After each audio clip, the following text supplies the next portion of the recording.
J'entends les sapeurs-pompiers. Ta. Bonjour à toi qui me suis, bienvenue sur Tiens-moi la main, j'espère que tu te portes super bien, tu as une belle journée. Sinon, si tu es stressé, n'hésite pas à t'asseoir, te détendre. La vie est courte, hein. Prends un verre, bois un verre et puis assieds-toi pour écouter cette histoire que j'aimerais te raconter qui a failli me coûter la vie. Alors, si tu n'es pas encore abonné, commence par le faire.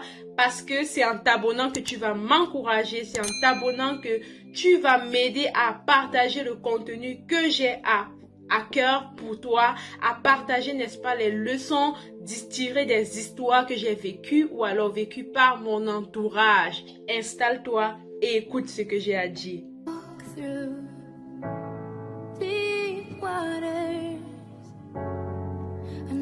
L'histoire que j'aimerais vous raconter aujourd'hui est une histoire rocambolesque, cette fois digne d'un film d'incendie, oui, un film d'accident, voilà, disons comme ça.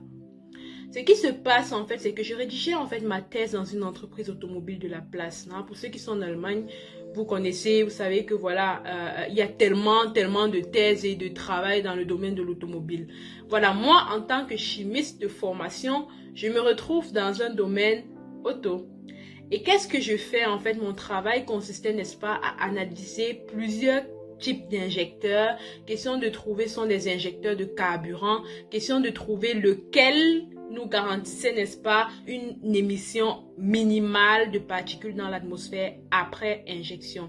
Donc, il était question d'utiliser ces injecteurs-là, d'injecter du carburant et de voir en fonction de différentes conditions de température et de pression, de voir, n'est-ce pas, quel est l'injecteur optimal. Me voilà, je fais ma thèse, je commence les 5 premiers mois, vous savez, la thèse dure généralement 6 mois.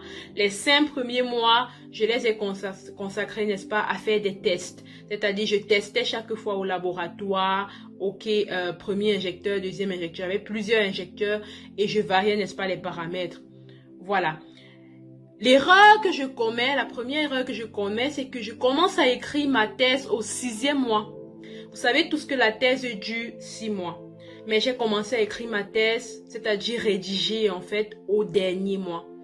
Et là, je me mets à rédiger des résultats que j'ai eus depuis 5 mois.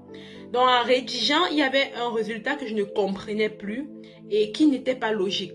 Donc, il fallait que je refasse cette expérience-là. Donc, je rentre au laboratoire et je veux commencer à faire le test. À peine j'ai branché l'injecteur sur la chambre de combustion, parce que tout ça se passait dans une chambre de conduction. Vous savez, on ne va pas juste injecter carburant juste à l'air libre comme ça. Tout se passait dans une chambre à injection. À peine j'ai branché l'injecteur que je voulais analyser, que j'entends une détonation. Oh mon Dieu, j'ai cru que je rêvais en fait. Je me suis dit, mais qu'est-ce que j'ai fait? Mais pendant que j'étais en train de penser à qu'est-ce que j'ai fait, j'entends un bruit. J'entends un autre bruit.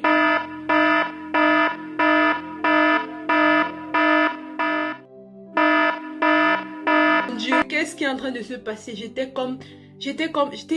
décontenancée. C'était comme si je rêvais. En même temps, comme si j'étais morte et je suis revenue à la vie, mais en rêvant. Je ne sais pas comment je peux vous expliquer ça, mais c'était un sentiment vraiment bizarre, quoi. Et j'ai eu directement la présence d'esprit de fermer la valve, en fait, qui faisait écouler l'essence. Je crois que c'est ça qui m'a sauvé la vie, parce que si je n'avais pas pris la peine de fermer cette valve, je crois que je serais morte aujourd'hui. Parce que après ça, je vois en fait le chef du laboratoire, il vient ouvrir la porte de la chambre où j'étais, du labo où j'étais. Il me dit, est-ce que tout va bien? Et puis il me fait sortir.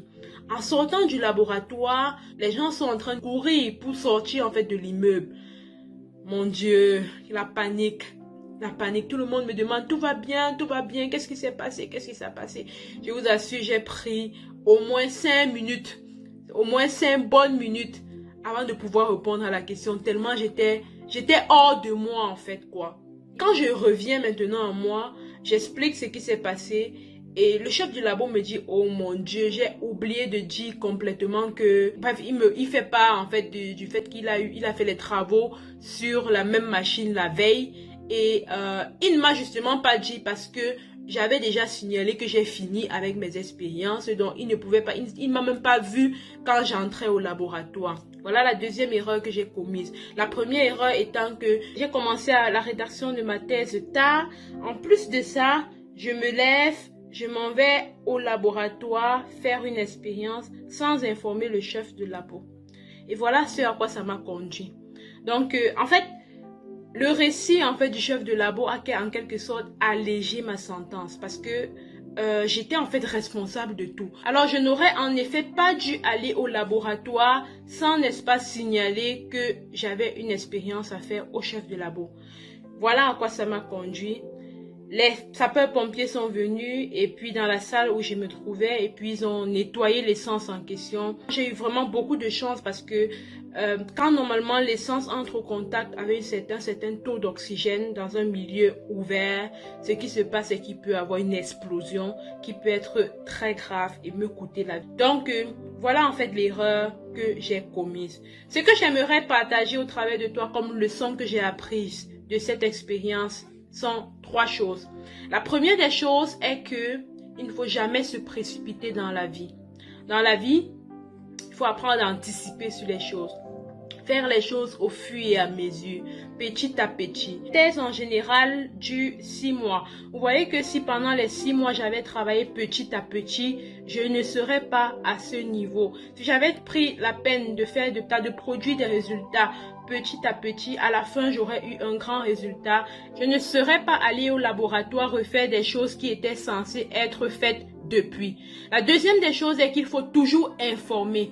Quand vous avez des trucs importants à faire, informez toujours votre entourage, informez ceux qui sont à côté de vous. Si c'est dans le cadre du travail, informez un collègue au moins, informez, dans mon cas, je devais informer le chef de labo au moins. Cherchez le responsable du domaine dans lequel vous travaillez et informez cette personne parce qu'en informant, vous pouvez avoir des informations que vous n'aviez pas.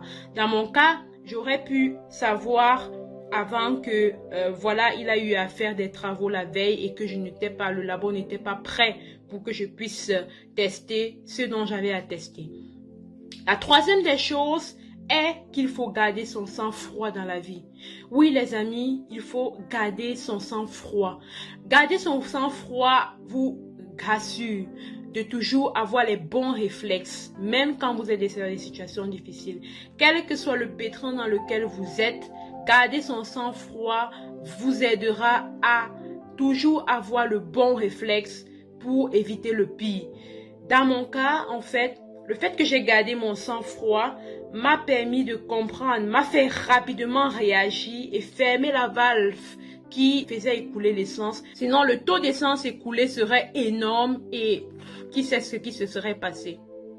Voilà, j'espère que cette histoire vous a plu. J'espère que voilà, vous avez appris quelque chose de ça et j'aimerais profiter au travers de cette histoire pour encourager et surtout sensibiliser tous ceux qui travaillent dans le domaine chimique, domaine alimentaire, les domaines pharmaceutiques, bref, ces domaines sensibles, domaine médical, tout ce qui est sensible là, tous ceux qui travaillent de vraiment être prudents. Soyez prudents, surtout pour ceux qui travaillent avec des substances chimiques toxiques, des substances toxiques. Soyez vraiment prudents dans l'exercice de vos fonctions. 2 précautions valent mieux qu'une.